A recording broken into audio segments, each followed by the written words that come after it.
தானியேலுடைய புஸ்தகம் நான் எடுத்துக்கிறேன். அப்படியே உங்களுக்கு ஒரு 1வது அதிகாரம்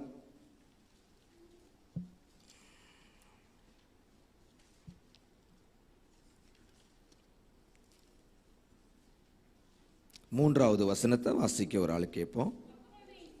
அப்பொழுது இஸ்ரவேல்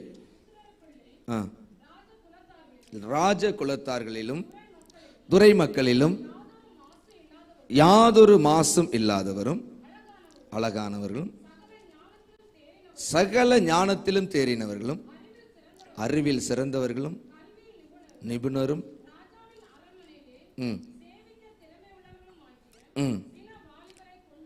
சில வாலிபரை கொண்டு வரும். முதல்ல அவங்கவுங்க என்னென்ன வேலையில் இருப்பீங்க, அது லேபர்லேருந்து மேனேஜர், ஜெனரல் மேனேஜர், கம்பெனி பெரிய இதில் இப்படி வெரைட்டி ஆஃப் போஸ்டிங் இருக்குது. இப்போ ஐடியில் எடுத்துக்கிட்டோன்னா ட்ரெயினராக ஜாயின் பண்ணுவாங்க, அதுக்கப்புறம் அனலிஸ்டாக இருப்பாங்க, அதுக்கப்புறம் senior consultant, associate, team lead, manager, இது டெலிவரி மேனேஜர், இப்படி நிறைய போயிட்டே இருக்கும். அது மாதிரி ஒவ்வொருத்தவங்களுக்கும் தேவன் கொடுத்த இந்த வேலையில் இருக்கக்கூடிய நீங்களை கர்த்தர் வேலையில் இருக்கிறவங்களும் மாத்திரமல்ல, வேலை தேடிக்கொண்டு இருக்கிறவர்களுக்கும் ஆண்டவர் இன்றைக்கு ஒரு சின்ன செலக்ஷன்.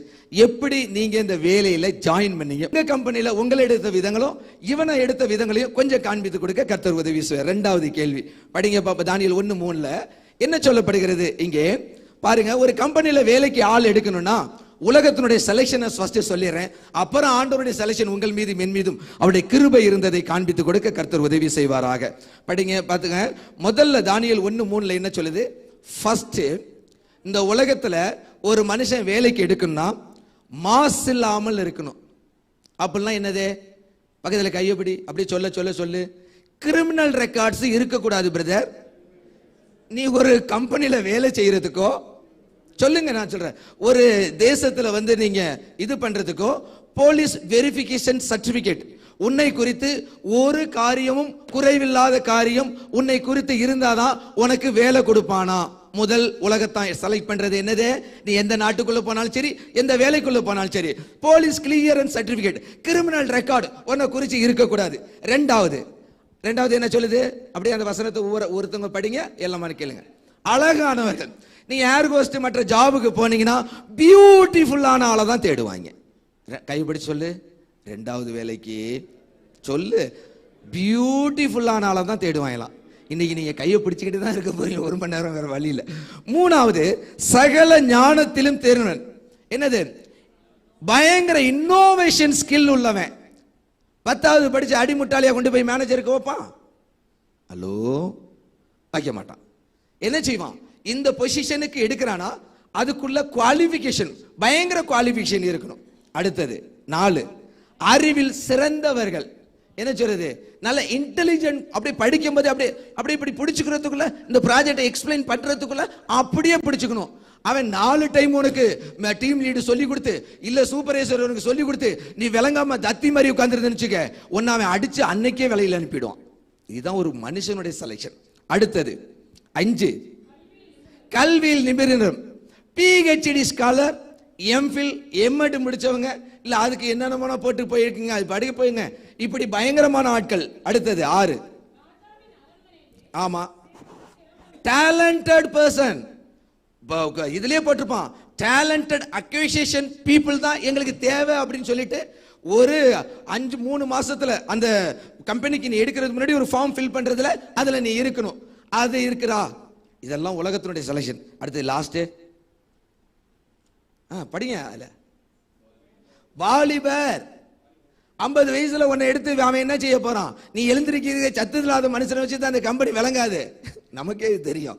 அப்ப அவன் செலக்ஷன் பண்றது யாரும் எடுப்பான்? நல்ல சத்தமா சொல்லுங்க, சந்தோஷமா செய்தி. இன்னைக்கு உங்களுக்கு செய்தி எல்லாம் கொடுக்கல, சும்மா ஒரு ட்ரைனிங் மாதிரி ஜாலியா கொடுக்குறேன், ஓகேவா? அதனால சந்தோஷமா கேளுங்க. இன்னைக்கு ஆண்டவர் நிறைய காரியங்களை உங்களுக்கு சொல்லி கொடுக்க போறாரு. இப்படிதான் ஒரு உலகத்தினுடைய செலக்ஷன். இப்ப கர்த்தர் உங்களை கொண்டு போய் எப்படி செலக்ஷன் பண்ணி வச்சாரு பாருங்க. ஓ மேல என்ன சொல்றது? தகுதி இல்லாத ஒரு காரியமா இருக்கும், பொய் வழக்கா இருக்கும், பொய்யான காரியமா இருக்கும், எப்படின்னே தெரியாது. ஆண்டவர் ஒரு யார் மூலமோ கிருபை செஞ்சு எனக்கு எப்படியோ வேலை கிடைச்சிருச்சு பிரதர். கையை தட்டி இயேசுவை மகிமைப்படுத்து பிரதர். அந்த கம்பெனில பிரதர் எம்ஃபில் படிச்சு வந்தான் பிரதர். நான் வெறும் 12வது படிச்சு தான் இங்கிலீஷ் தான் பேச தெரியும் கொஞ்சோண்டு. போய் நின்னேன் பிரதர். 10 பேரையும் விட்டுட்டாங்க. இங்க வான்னு கூப்பிட்டு என்னதான் செலக்ஷன் பண்ணான் பிரதர். கையை தட்டி இயேசுவை மகிமைப்படுத்து, கையை தட்டி இயேசுவை மகிமைப்படுத்து. எத்தனையோ பேர் இருக்கிறாங்க பிரதர். இந்த நர்சிங் பொசிஷனுக்கோ இல்ல இந்த சூப்பர்வைசருக்கோ 5000 பேர் வந்தாங்க பிரதர். நானே எனக்கு கிடைக்கும் வெளியில கூட்டத்தை பார்த்தே ஓடிடலாம்னு நினைச்சேன் பிரதர். அப்புறம் ஆண்டவர் மேல உள்ள பெரிய ஒரு தாகம் கிருபை இருந்துச்சு அப்படின்னு சொல்லிட்டு நானும் போயிருந்தேன் பிரதர். 5000 பேத்துல எப்படிதான் செலக்ஷன் ஆனேன்னு தெரியல. இன்னைக்கு வரைக்கும் உட்கார்ந்து பாக்குறேன் பிரதர். எப்படியும் ஆண்டவர் அன்னைக்கு என்ன வேலைக்கு கொடுத்துட்டார். கையை தட்டி இயேசுவை மகிமைப்படுத்து. இந்த கிருபையை முதல்ல நீ புரிஞ்சுக்கணுங்கிறதுக்காக தான் இவ்வளவு விஷயத்தை சொல்லிட்டு இருக்கேன். நல்லா புரிஞ்சுக்கங்க பிரதர். இங்க போன சிஸ்டருக்கு அப்படியே போனேன். ஐஎல்சியா என்னன்னே தெரியல, திடீர்னு பேசினாங்க, எப்படியே பண்ணனேன்னு தெரியல. ஆனா நான் பாஸ் பண்ணிட்டேன் ஐஎல்ஸ்ல. அதனால இன்னொரு நாட்டுக்கு போயிட்டேன். கையை தட்டி இயேசுவை மகிமைப்படுத்து, மகிமைப்படுத்து. அந்த நான் விளங்காத கம்பெனில தான் இந்தியாவில் வேலை செஞ்சுட்டு இருந்தேன். அந்த ஹாஸ்பிட்டல் எங்க இருக்குன்னே தெரியாது. ஆனா தேவன் எனக்கு கொடுத்தது இந்த கவர்மெண்ட் இண்டஸ்ட்ரியில மிகப்பெரிய உயர்வை கொடுத்தார். கைகளை தட்டி இயேசுவை மகிமைப்படுத்து. தேவன் உன் மீது வைத்த கிருபை மகா பெரியது. பக்கத்துல கையப்படி, பக்கத்துல கையப்படி.